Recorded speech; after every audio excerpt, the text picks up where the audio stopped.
I'm Tim, welcome back to Watchbox Studios, and thanks for logging on. This is Watches Tonight.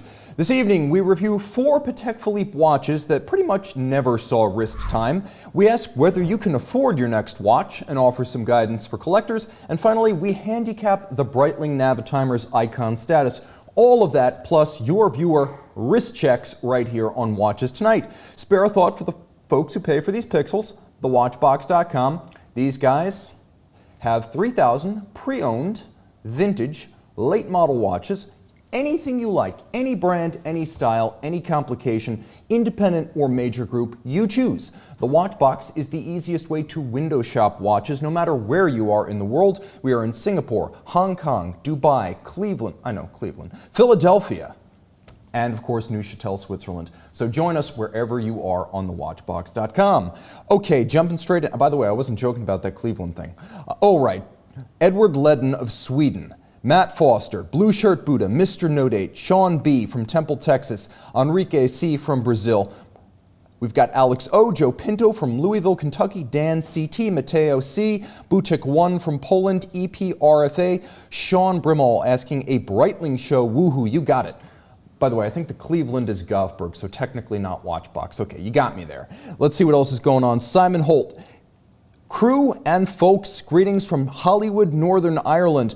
Like, we are the diaspora of people who came from Hollywoods that are not in California. You came from Hollywood, Northern Ireland. Watch You Want was in Hollywood, Florida. Lots of explaining to do. But then again, I did hold the distinction as the most prolific filmmaker from Hollywood, Florida. And those 4,000 wrist views made it happen. All right, we've got John N. from Queens. We've got Thomas Burnett, Sean Hansen. Welcoming everyone, Turkischer Meister, our friend in Turkey, Adam Crossfire, Sheberger, 87, from New Braunfels, Texas, an A-Town official. Glad to see you streaming. Greetings from Germany. Thank you for staying up late with us in continental Europe. We've also got Severin G. from Cologne, Germany, also staying late in continental Europe, and Richard Combs, one of our friends from our old South Florida home. All right, guys, jumping straight into the box tonight with some of yours on mine, viewer wrist shots number 1. Let's see what you got. Sheldon J. gets us started with his Laurent Ferrier Gallet Micro Rotor, a brand I love, a brand I would love to see more often in these wrist shots. John K. joins us from Hong Kong with an early modern Moser, the Mayu in Platinum. Looking good, good ink too.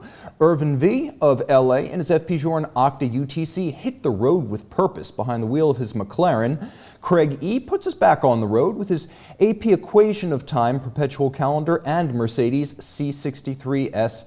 Let's take a look at Simon T. combining his Vacheron Overseas with a stiff drink, and Sean B. hits the high banks at Texas Motor Speedway with the IndyCar Series and, of course, his Breitling Super Ocean Heritage Special Edition chronograph. Guys, send your wrist shots to mondaymailbag at thewatchbox.com to see yours on mine, or as I like to say, your wrist on my list. Alexei Samola of Finland is in the box. We've got Clown Fiesta from Germany, Mosso R from New Orleans, and Bugsy Malone from Scotland. We've got Super Pitchy from New Zealand. My God, you're getting up early. I was talking about the folks staying up late. You're getting up early with us right here. And then we've got Scott Wexlin, Westchester, Pennsylvania, a local boy, and we've got Addie Myers from Hebden Bridge, Yorkshire, England. All right, guys, what is on the agenda tonight? Let's start with a couple of watches that pretty much went straight from the dealer's case to some sort of climate-controlled storage and probably never saw a second of skin time in their entire existence.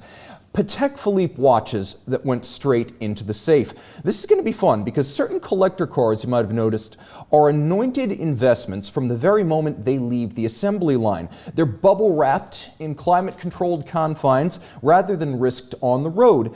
And they stay that way for 20, 30, even 40 years. Well, there are watches that live the same life. Not in the garage, but in the safe. Let's take a look at a car that pretty much went straight off the line, off the car carrier, into some sort of cocoon. The 1987 Buick Gnx. Now, this is a car that was essentially a super Grand National, and this was a car that could out-accelerate a Testarossa in its day, even though it looks like the box the Testarossa came in. True story, sub 5.0 to 60 in 1987. And people knew that even with 500 made, this was going to be a collector car, which is why today the best of them cost $200,000.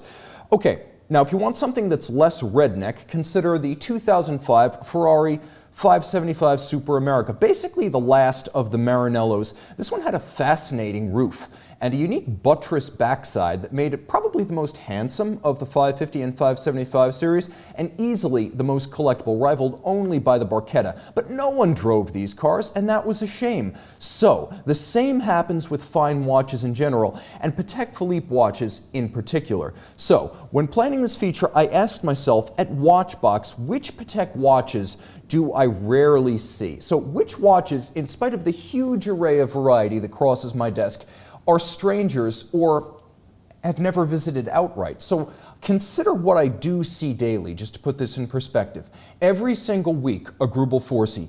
Every single week, several Journe. Every single week, I have access to a Grunefeld Brothers Opus. And I should mention lots of Moser, MB&F, de Bethune, and even a fair number of Kerry Voutilainens and Urwerks. We have had 2 Philippe Dufour Simplicities since I have been in this seat.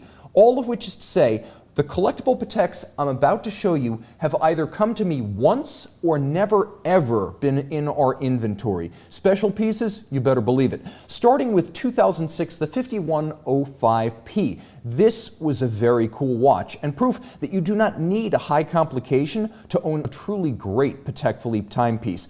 It was a 2006 special edition of 100 pieces, all in platinum, to commemorate the opening of the new Geneva flagship boutique. Patek Philippe does not own many of its own factory stores. It generally relies on third-party dealers. It has one salon that takes up several floors of a building in the old city of Geneva, and this watch, along with the 5565, celebrated the opening of that salon. So what do you get for your money and the occasion? Well, aside from the fact that it is platinum, that it is vintage inspired and very rare, you get a true vintage 990 Patek Philippe shaped caliber. The design of this watch is directly inspired by the 1930s reference 492, meaning it's gorgeous and it's already stood the test of time. It's going to look just as good in the 2030s when we get there. But I'll also say caliber 990. You're looking at a 1930s watch motor, graced with a display caseback, something that would have been unheard of in the 30s and 40s, and Geneva hallmark finish. Note the period features on this movement, including the black polished swan's neck regulator, the finger bridges for the drivetrain, and the non-shock protected balance staff. This is an authentic piece of Patek history, and gorgeous. So this is a watch that I have never once seen in person. Auctions, of course. Have I seen one at the Patek Museum? Have I ever seen one on a collector's wrist? I got a wrist shot once, but has one ever come to me here at Watchbox? Never. This is a timepiece that people bought, they're saving, and they'll sell decades down the line. These simply don't trade hands. Now, the 5207P minute repeater, instantaneous perpetual calendar, moon phase, and tourbillon, all of those things launched in 2008 at Baselworld. This is a special watch, but at face value, this one might be counterintuitive due to the collector's market and its relative disinterest in high complications. You may wonder why so many of these $500,000, $600,000, $700,000 high complications from all brands wind up selling for $150,000 to $200,000. It's because what people want for the most part is iconic simplicity. And even at Patek Philippe, it can be difficult for a high complication to break through all the way to investment status. Older minute repeaters, world time, yeah, sure. But something new, uncommon. This watch is an exception. So, I was at a fondue dinner in Geneva with a representative of a major independent brand. And we were talking about investment grade watches. And so he showed me on his phone all the watches he bought strictly as investments. Cars he bought strictly as investments. One of the cars was a Porsche Carrera Gt. You remember it as the rebodied Porsche LMP 2000.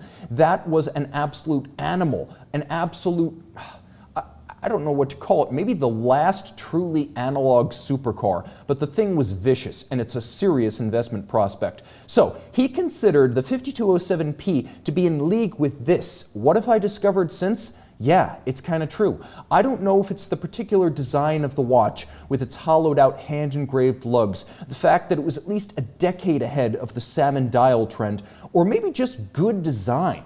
But this watch seems to buck the trend of Patek high complications being worth less used than new. And this is a watch that I've only seen once in our inventory. And I recorded a dedication to the new owner who was hugely into this watch when he took delivery.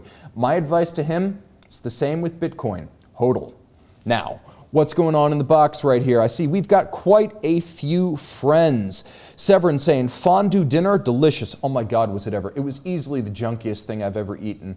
Like the calories per gram of that dinner, probably on league. I mean, the kind of thing like you shouldn't eat unless you're terminally ill. Like it was so good, I can't even tell you. And it was really good fondue. These were folks who owned the cows and controlled the entire process. Very special. 121 Click Bezel asking, Tim, is that a new strap on the Zin? No, this is actually the same factory strap that came with it. And for something that's so utilitarian and rustic in its details, I'm actually shocked that the strap that came with it was so buttery soft. And given how buttery soft it was, I'm doubly shocked that it's still going 3 years later. Jack saying, hi, Tim. Neo saying, the thought of Velveeta. I gotta tell you, the only thing smoother than that fondue would be Velveeta. And if you're overseas wondering what the hell Velveeta is, it is an American product that cannot legally be described as natural cheese. But then again, we've got a lot of stuff like that. John Clark, good morning from Australia. We've got Jeffrey D, late but here. Jeffrey, thank you for joining. Richard Weir, good to catch this live at last here in Belfast in Ireland. Edward Ledden saying, prefer the Carrera GT in black. You know what? I think if we could go back, we would have all ordered our Carrera GT in black, red, or yellow. Then we got a question right here. Kenneth S, hey Tim, do you feel that the Patek Nautilus 7118 for women are going up in value on the secondary market? Yeah, a little bit, not a ton. I think where you're going to see smaller Nautilus going up in value is going to be 3800s and 5800s, especially the 5800, because it only had a 2-year run and it had the original monoblock case construction long after the 5711 did away with that. So I think if you're going to be looking at smaller Nautili and market prospects, look at the 3800 and the 5800 first, and ladies' watch is probably a distant third. You know, first, second is going to be your 5800, your 3800, and then third, your 7118. What else is going on? We had a question about the 5208 here, and I lost it because the chat box is moving so fast. I'm sorry about that, guys. We've got Muhammad in the box, we've got 3939 Chime, and we've got 3939 Chime asking, could the application process be part of the issue with trading Patek high complications? It wasn't in the past. Like, they've always been application pieces. You could never just go out and buy a 5208 or a 5316 or a 5207. That was always the kind of watch that would require sign-off from Terry Stern. And it's not a problem selling a watch like that as long as you can trust whoever's brokering the thing to practice discretion. But I think it's just a matter of right now this being an insane market for luxury and the 5207 being one of the truly great designs of the Terry Stern era. What else do we have here? We've got Yahia joining in from Egypt, staying up late with us too. We've got Jason P. Wasn't the Carrera GT the car that Paul Walker was riding in when he died? Yes. And Walter Roll, who is a test driver for Porsche and an award-winning rally driver, got off the Nürburgring after doing wet weather test laps of a Carrera GT prototype, and they said he was white as a sheet, and they'd never seen him that frightened. And this is a guy who had done laps in weather. So yeah, a very serious car. When I call it the last analog supercar, I mean there's nothing between you and grim death if you don't know what you're getting into with that car. You can get cars today with twice as much horsepower, but they're a lot easier to control because of all-wheel drive, electronic stability control, traction control, torque biasing differentials, and automatic transmissions. You get none of that in the Carrera GT. It's got traction control, but you can turn it off, and you probably shouldn't. Okay, what else is going on in the box? We're going to talk a bit more about these Pateks right here. Great example of super rarity and base metals being dearer than precious. But the 2011 3670A, this one is an all-timer. Chronograph, Stainless steel, vintage Valjoux 23 refinished as the caliber 13130, and only 16 pieces made in late 2011 for the 2012 model year. What if you could have a continuation car, literally the genuine article, manufactured today as if hoisted from a time capsule, or even better, a time machine? Well, Aston Martin and Zagato did that starting in 1988 with a number of DB4 GT Zagato continuation cars. There were 4 original chassis still available at Aston Martin. They were upgraded from DB4 to DB4 GT with engine spec to match and sent to Zagato in Italy to be bodied using their distinctive DB4 GT Zagato bodywork from the 60s. Literally an old car produced new.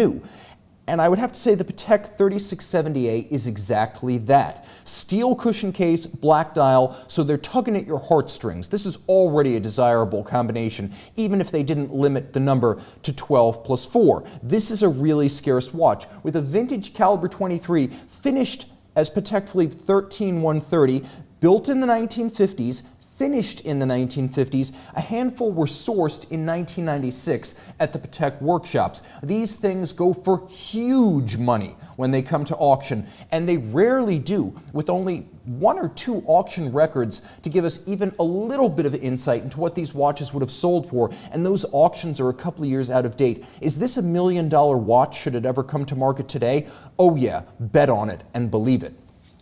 Nobody thought of that watch as anything but an investment from the moment it left Patek.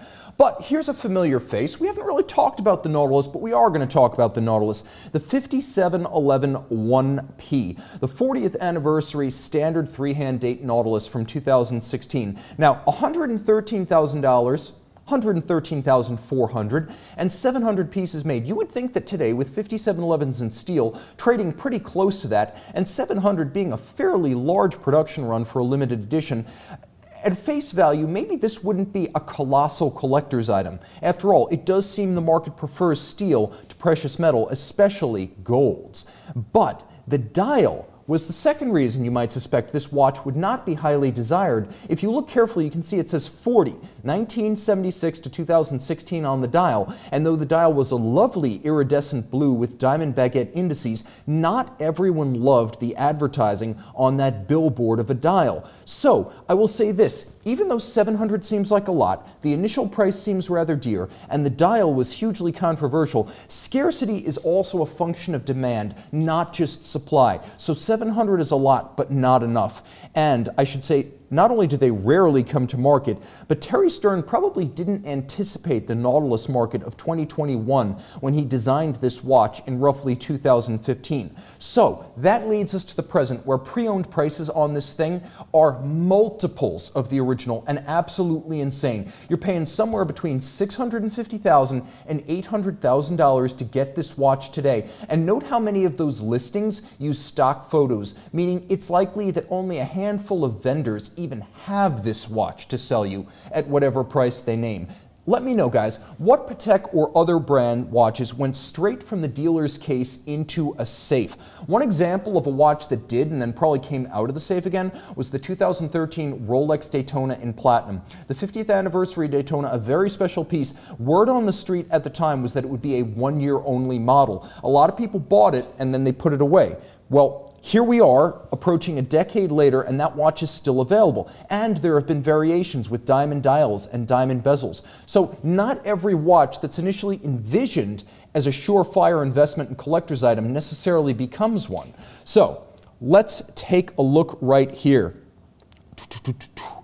Hans N saying, a fool and his money. And Severin saying, those Nautilus prices are bonkers. 3939 Chime, always sad to see any of the 40th anniversary Nautilus with aftermarket diamonds. And then Mohammed saying, Patek 5020. You know, I'm not sure the 5020 was a collector's item from the beginning. Early 90s perpetual calendar chronograph, not everyone was into it. They made about 300, which is a lot less than they thought they would, and it wasn't until years later that that watch really developed a following. So while it's a very cool piece, it was not a collector's item right out of the gate. And then right here, Nathan Silva asking, the question you missed, Tim, was if the 5208P also went up in value to the same degree as the 5207P. A little bit, but not to the same degree. No, it has not gone up the same amount. The percentage rise by the 5207, for whatever reason, has been higher. And I'm not sure if it's just the combination of the minute repeater and the tourbillon and the perpetual calendar being more charismatic than the perpetual calendar and the minute repeater and the mono pusher chronograph. But I will say this, the 5208 is a bigger watch and it feels it on the wrist, so that might be working against it. Not every guy who wants a Patek wants the biggest Patek. Viewer wrist shots number 2, Marcus T. of Germany, one of our good friends, shoots classical wrist shot of his Habring Messina Lab Irvin Lab 02, looking good, simplicity sells, and that's a great example. Chris L. and Monty the Cocker Spaniel appreciate his Dornbluth Sons, caliber 99.1. Dornbluth & Sons, not one we see often. Very cool shot, thank you, Chris. Jason P. sends his first wrist shot to the show, an Omega Speedmaster Diver 300 meter and his Porsche 911 Turbo S Cabriolet.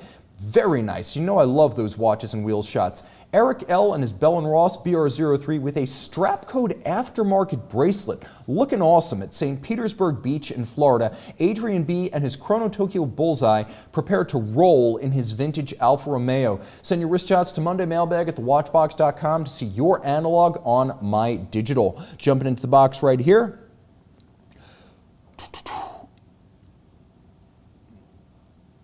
Okay, we got, oh, this chat box moves too fast, guys. You post too fast for me. We have Faisal from Pakistan saying, Breitling should have associated the watch with an event, milestone, or landmark like Omega, or above all, heritage legacy like Patek. We're going to talk about the Breitling Navitimer later in the show. So Faisal, stay with us. I think you're going to like what you see. And then right here we have Sean B. saying, at Thomas Burnett, Breitling's greatest chronograph is probably the Chronomat. The Navitimer is the icon for the brand, but the Chronomat makes for a better tool watch in my opinion. And we've got Benjamin B. saying, Tim, liking the jacket, looks sharp. Thank you so much, courtesy of Watchbox. Now, let's take a quick look at the question of what we can afford as our next watch. Can you afford your next watch? How to know? By the way, I don't know if you don't have this custom in your country. In America, we associate bank savings with pigs. I don't know why, but the piggy bank is a time-honored tradition here. I kid. Apparently, the first piggy banks were discovered in Indonesia, and they date back to the early medieval period. So you probably know this one too, no matter where you are. What brings us together? Apparently piggy banks and money. It's a universal language, and everyone asks in one fashion or another, regardless of where they're from, do I have enough money in the piggy bank to buy the watch that I so covet? So, what questions do I ask? How do I answer these questions? And if you require any of the following, I've created a list. You probably need to think twice about whether you can afford the watch you have in mind. This is a very difficult internal dialogue for a watch collector to have because new watches are tantalizing. They're sexy. It is so easy to fall into the trap of getting in over your head, or again, I'm going to use an American idiom, biting off more than you can chew. So distinct from self-control or cheapness too, there are times when you say, I just got a new watch, on principle, I'm not getting a new one immediately. Or you could say, I'm just too cheap to spend $5,000 on a Moonwatch even though I've got it. And by the way, I don't think you can get a Moonwatch for $5,000 anymore, so probably more like $6,500. So here's the question. Do you need financing or bank loans to buy a watch? That's a hard stop. I've long said do not finance fun. There are only a small handful of things you should ever finance in this life. And I know my fans from Germany are going to agree with me on this, but stick to financing education, housing, and business. These are generally things that in the long run will pay meaningful dividends. It's worth spending a little bit more money than you have with a loan to get an education, start a business, or buy a house. Now, credit cards. Obviously, some of us have limits on our credit cards that would accommodate watch purchases. Here's the thing. I would say that you don't want to buy a watch on a credit card unless you're doing it for a very specific reason. Cashback or bonus points. Maybe you've got some sort of frequent flyer card, but you need to have the money to pay off the balance immediately. Because once you've taken on debt to buy a watch, it weighs on your mind. It's a stress factor in a hobby that should be nothing but a pleasure. And compromising your enjoyment of the watch by taking out debt, whether on a credit card or by means of a loan, is never a great idea. So I would say the only reason you would use a credit card, if the vendor allows, is because you're going to get some sick number of frequent flyer miles or cash back for putting $20,000 worth of watch on your American Express Black Card. Also, I would say this. Owing money takes all the fun out of watch ownership, so liberate yourself before you get entangled and never borrow money or even use a credit card to buy a watch unless you can pay it off immediately. Now, another question. Should I borrow the money from friends or family? Ooh. Unless you're talking about a speculative purchase and a quick flip with the profit to be shared among the participating family members, I would say no. Buying a watch for yourself to keep and own, do not do business with family. It always ends in tears. Take everything that's bad about financing a watch and taking on debt. Now add the worst kind of political discussions people have at Thanksgiving or Christmas at the dinner table. It's the worst of all possible worlds. Trust me, I have a big Italian family on the Mosso side. Do we need to argue about more things at the Thanksgiving table? No, we don't. There was an old expression at a restaurant chain we had called the Olive Garden where they would say, when you're here, you're family. And so I would be thinking like, you know, based on my Italian family, that means when I go to the restaurant, they're going to scream and yell at me while I eat my meal. No thanks. Would I want to borrow money from the Mossos and go to that dinner? No, I wouldn't. My advice to you is never finance fun, and really, really never borrow the money from family in order to do it. So I would also say don't be that guy. There was a prominent watch collector in the community who a couple of years ago did an interview with a major New York newspaper in which he mentioned that he borrowed money from his mom to buy an IWC, which to me is like the ultimate disgrace. It's the wrist-borne equivalent of living in mom's basement, only it's like a piece of the basement that follows you around full-time. Just say no, and please, say it loudly. All right, an excessive proportion of your net worth or income. No. There are some definitions from other industries that are actually quite helpful here, because I was wondering what is too much as it relates to watches and luxuries. So I thought, well, why don't I look at something like rent burden and car payment burden. So I came up with some numbers from the car and real estate industries. What is too much to pay for a car? Well, if you're going to pay the total price of the car, 35% of your yearly income or more is too much. That's considered to be a price burden when buying a car. Once you start talking about spending 50%, 40% of your annual income on a car, it's too much. Likewise, if you're thinking of doing the same for a watch, I would say pull back instead of pulling the trigger. Second, let's say you're going to finance the car. In general, they would say all the costs of that car, maintenance, insurance, gas, the loan, parking, you shouldn't be paying more than 10% of your income per month to finance, pay for, care, and feed the car. And I think that's a good gauge to use for watches as well. Now, here's the other thing, rent burden. What do we define as rent burden? Well, it's 30% of your income or more per month spent on rent. Again, I think that's a hard stop. So whether you use that 10% threshold or you use the 30% threshold, I think both can be good measures. I think it's probably better to look at something along the lines of the 30% because that's truly colossal. If you're there, don't even think about it. 10%, maybe. Somewhere between these two poles, the 10 and the 30, I think you've got to make a decision, and that decision is probably no if you're above the 10% threshold. So we're borrowing from the car and the real estate industries there, and the question is total burden relative to your income in a year or a month. Now, do you already owe money on previous watch purchases? Let's say you did finance fun, or you used a credit card and you weren't able to pay off the balance in full. So, if so, handle these expenses before taking on new ones, because if it's not fun to be encumbered by a loan or a payment for a watch, it's going to be even less so to add the costs of a second watch. Just imagine it as a millstone around your neck and then a backpack on your back. There's the push and the pull pulling you over financially. Not a great thing. Unlike sovereign governments, modern monetary theory does not postulate your indefinite solvency against debt obligations. You've got to eventually pay it all back, which means you probably don't want to take on too much of it in the beginning. It might seem exciting in the moment to get a new watch right now, but the cumulative stress of the debt will eventually suck out the fun factor entirely. Let's see what's in the box right here and what you guys are saying right now.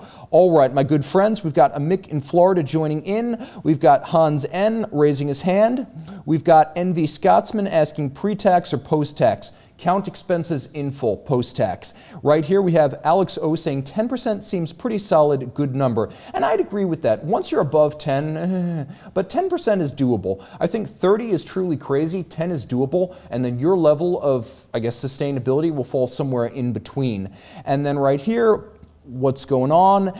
We've got Greg G joining in from Teesside in the UK. That sounds like a very UK location. Then we've got Adam Crossfire, Olive Garden. Do you remember the 333 SP or Lola BK99 sponsored by them? Not only do I remember that Raffinelli Racing Team 333 SP. In the first year of the American Le Mans Series, it was in 1999, they had a Ferrari 333 SP that was Olive Garden sponsored, and it would be great because they do in-car video of it, and they had telemetry, and they'd show the RPM, and the red line in that thing was over 11,000 RPM. I was actually at the Grand Prix of Washington, D.C. in 2002 when they had their Ferrari 550 Maranello with the Olive Garden livery, and somewhere in the Smithsonian, a Smithsonian photographer took a picture of me in the paddock area behind the pits with my arm on that car. They actually let me touch it. So somewhere in the Smithsonian, there's a photo of me with the American Le Mans Series Raffinelli Racing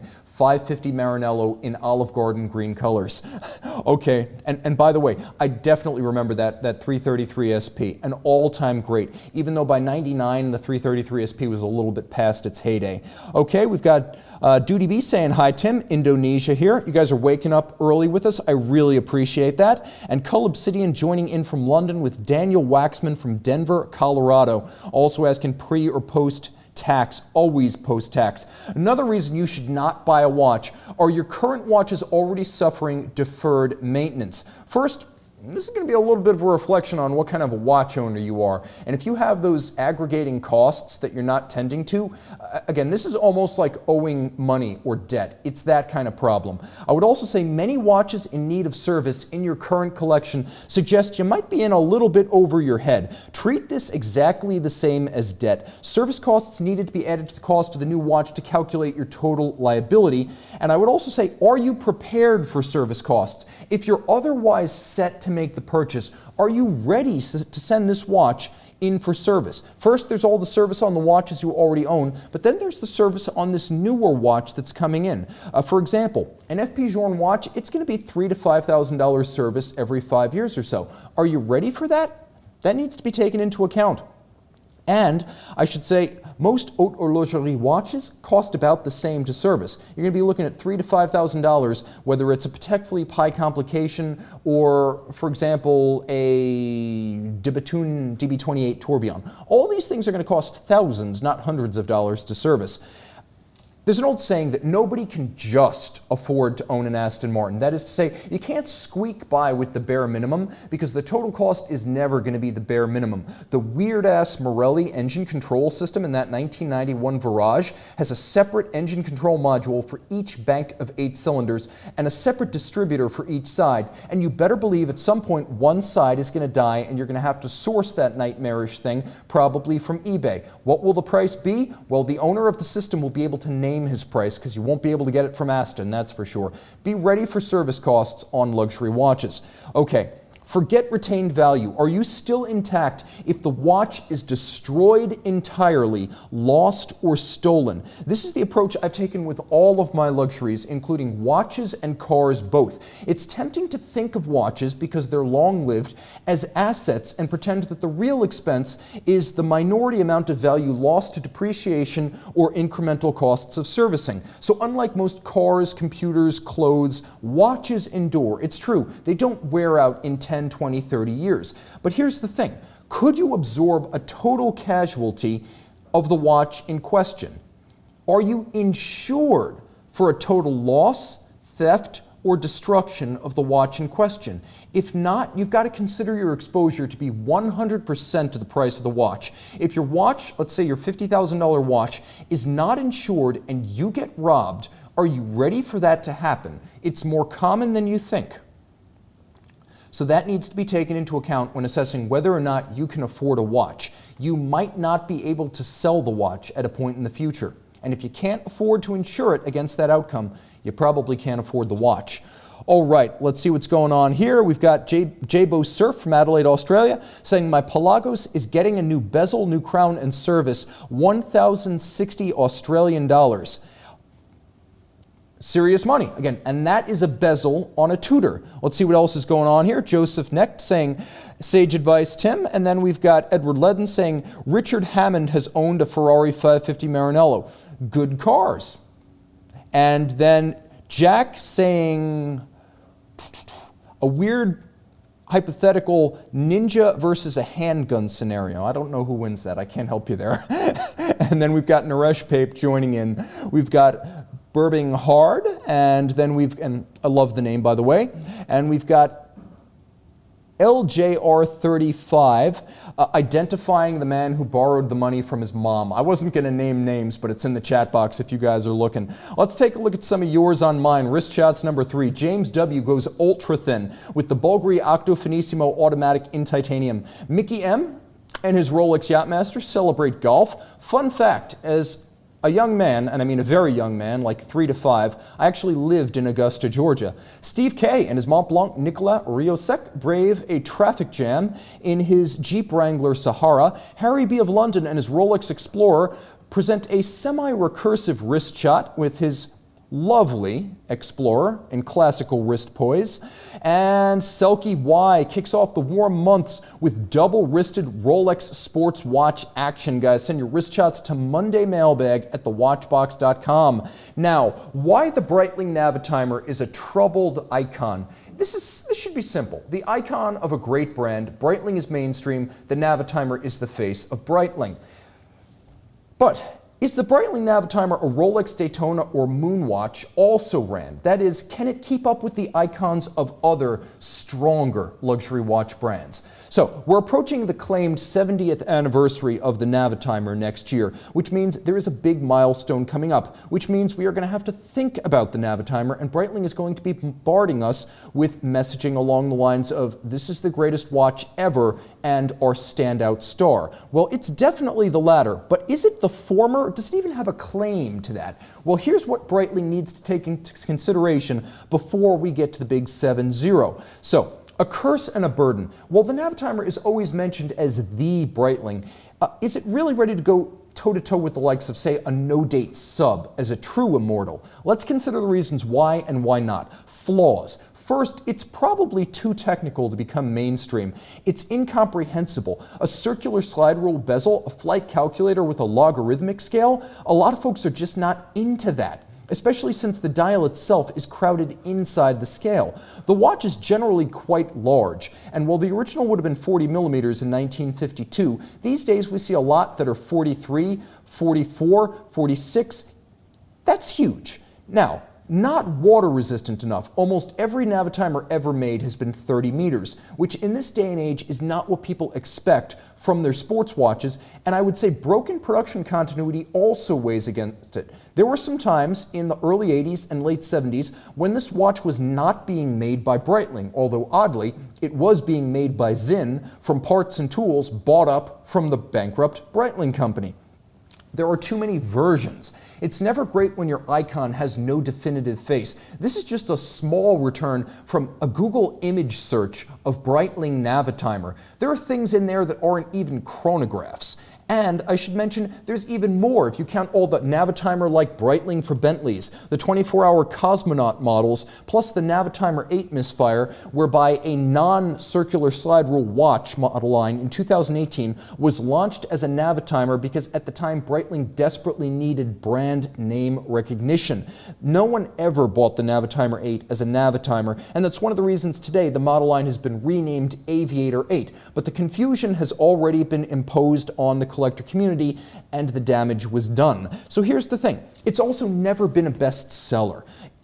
Classically, since the Schneider family took over Breitling and restarted production in 1983, the bestseller has been the Chronomat since 1983. Since about 2008, the Super Ocean Heritage has been the best-selling watch in the collection, and today, Breitling's best-selling model line is the Super Ocean Heritage, a vintage-inspired dive watch. So, what do we have to do? First, we have to insist, and not in a corny, cliched fashion, but in an emotional, sincere, and truly informed fashion, that the Breitling Navitimer is a great watch. And while it might be more specialized in its appeal, the fact that, for example, a Lancia Stratos is more specialized and inside baseball than, say, a Ferrari Testarossa does not mean that the Stratos is less of a car than the better known and more flamboyant Testarossa. In a lot of ways, it's the niche identity and the purpose-built character of the Stratos rally car that makes it so appealing and so important, whereas the Testarossa is straight-up cliched Miami Vice. A cool car, but not the purpose-built instrument and weapon that the Stratos was. That's the kind of message we need built around the Navitimer for 2022. I would also say the slide rule calculator remains historic and distinctive even if you don't know how to operate it. Techno-cool is a selling point. Breitling needs to figure out how to sell that line entering next year. It's not just a lot of numbers on the face of the watch. Math, unfortunately, is not always sexy, but this can be sold as purposeful. It's like a Ferrari. You might not need a 200-mile-per-hour car, and you might not need a calculator bezel, but luxury is getting more than you expect and staying in touch with your roots. I would also say world-class B01 calibers, and under George Kern, the post-2017 CEO of Breitling, we get to see the B01 more and more often, and surprise, it's actually a good-looking movement despite not being designed for display casebacks. So, what will it take? And by the way, that movement is the equal of what you will find in Rolex and Omega watches. It is that good. What will it take to put the Navitimer alongside the Moonwatch and the Daytona next year? Well, first of all, we need a definitive Navitimer. Remember I showed you that screen with the Google image search?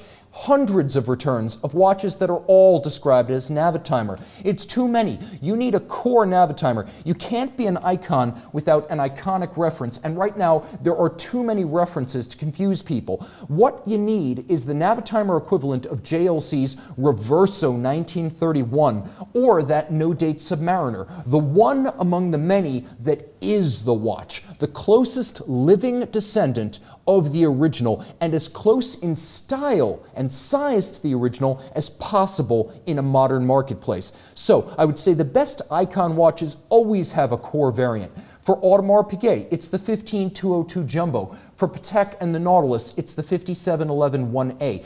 Breitling needs something like this, and frankly, the core Navitimer, should they decide to make such a watch, should be something like the 2019 Navitimer Reference 806 1959 reedition. Monocolor, black-on-black registers, AOPA wings, 40 millimeters, manual wind, small beaded bezel, syringe hands, plexiglass crystal. That should be the Navitimer. And while I don't want to step on the toes of the people who bought the limited edition, something very close to this, maybe with slightly later circa 1962 silver on black registers, but something very similar to this should be the Navitimer, not as an LE, but as a full-time offering for 2022. I would also say this, fewer versions altogether. Get rid of some of them. There are too many right now, and again, some watches that aren't even Navitimers. Circular slide rule Navitimers have not been the only Navitimers historically, and chronograph Navitimers have not been the only Navitimers.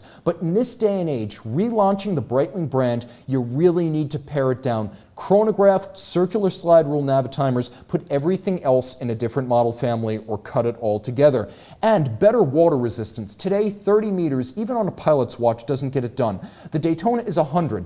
The Premiers are 100. You should be able to swim with your Navitimer. And a lot of folks are going to look at the no-swim 30-meter rating, and guys who like the slide rule and like math and like the design of the watch, the technical aesthetic, and find a version they like, they're going to be put off because at the end of the day, they can't take their watch swimming. And on a sports watch today, especially a steel sports watch, you expect to be able to swim. The no-date sub can, the Daytona can, a Seamaster can. Let's face it. Even the Moonwatch is 50 meters and the Navitimer is 30. This needs to change. Better storytelling. Why should we care? You know what Breitling could do? Breitling could come out and say next year, you know what? Upon further research, the first Navitimer really did come out in 1954. You know what that would do? That would generate more attention than simply declaring it's the 70th anniversary of the Navitimer. Retconning your own corporate history is the kind of thing that opens eyes, generates a ton of interest next year, and then allows you to tell the story for 2 years from 2022 to 2024. So when the proper 70th anniversary of the Navitimer does arrive, people know exactly why that is special. And Breitling could A, get a lot of attention next year, and B, buy themselves some time to really think about how to ingratiate the Navitimer amongst watch collectors who are maybe not already sold on the idea. And finally, a breakaway warranty. Right now, Rolex and Omega offer 5 years. Breitling offers 5 years on its in-house calibers. If Oris can do a 10-year warranty, Breitling can do a 10-year warranty, and it would be a breakaway rating, because right now, the mainstream brands just want to make sure that they keep up with their direct competitors, which is why Breitling, Omega, and Rolex all offer 5. If Breitling said 10, that would be hugely disruptive and add real value, because that would be enough to save the owner one service. And as we discussed, service costs a lot of money. All right, viewer wrist shots. Let's see what you guys are saying in the box first. Okay, Marco, Tim, no more Navitimer talk. We want you to tell us when we will see you wear a Rolex. I want to see the Z Blue on your wrist. Maybe not too long from now. Honestly, that's a very cool watch, and as I do work for an AD on the Govberg side, possibly more possible than I imagined. I'll also say this, guys, if you want a Z Blue right now, you can get one pretty easily even if you don't work for an AD. Yachtmasters, Air Kings, certain Explorer models, and the Z Blue. You can actually go out and get one pretty easily, pre-owned or new. Let's see what else is going on right here. Jabo Surf. Check out their rally cars and the Delta Integrale Evo. A great Lancia hatchback, and Automobili Amos does some cool things with them too. Very nice cars, very hard to get in the US, but when one does make its way across the pond with the 25-year import rule, it goes for big, big money. And then right here we have Mark S. asking, Tim, does the 10 to 30% rule assume one watch per year? It can. I would say if more than one watch per year adds up to 30%, then you're probably over the threshold. So, you know, whether that's a total, an aggregate, or just one watch, I'll let it be your discretion. It's a number. It doesn't necessarily apply to the number of watches. Okay, let's take a look at some of yours on mine. Wrist shots number 4. Pratham K of Toronto took his Oman-bought Alba diving chronograph to get vaccinated. Matthias from Taiwan and his discontinued Rolex Milgauss ride chauffeured. Very cool. Alvin A and his Zenith Chronomaster Blue ride in style with his Mercedes-Benz GLC 250. Amin S and his Rolex Daytona turn laps of Texas in Dallas with his BMW M2 competition, and Chris M and his Rolex Submariner drive us home with the latest Chevy Corvette C8. That is a super Corvette and a supercar watch. Very cool. Chevy and Cermet. I love it. Both start with a C. Guys, thank you so much. Send your wrist shots to mondaymailbag@thewatchbox.com. Marco saying, yes, Z Blue will look amazing. And you know what? It almost matches the jacket. Almost. Not quite, but close enough. Sean, please correct the color and make them match. And then right here, we have Vladimir P saying, I want an episode on engraved watches. And Toyota Mo saying, Z Blue is selling for just a hair above retail on the gray market, really pre-owned market. Gray market would be a new watch sold before it's sold to an end user. I'm pretty sure there's very little true gray market Rolex these days. And then right here we have Toyota Mo also opining that newer Yachtmaster are going up in price, and Nate B saying that new Corvette C8 is nutso. I got to agree. Time Hill saying tremendous show. Thank you, Tim. Thank you, Watchbox. Thank you to everyone in the chat box, and I gotta reciprocate. You guys are the best audience on YouTube. So few trolls, and the ones we have are quaint rather than offensive. Thanks to my studio audience tonight. I got Josh and Sean always operating the switcher, providing the tech support. So thanks to you, thanks to my crew, Time Out, Tim Out, and thanks for logging on.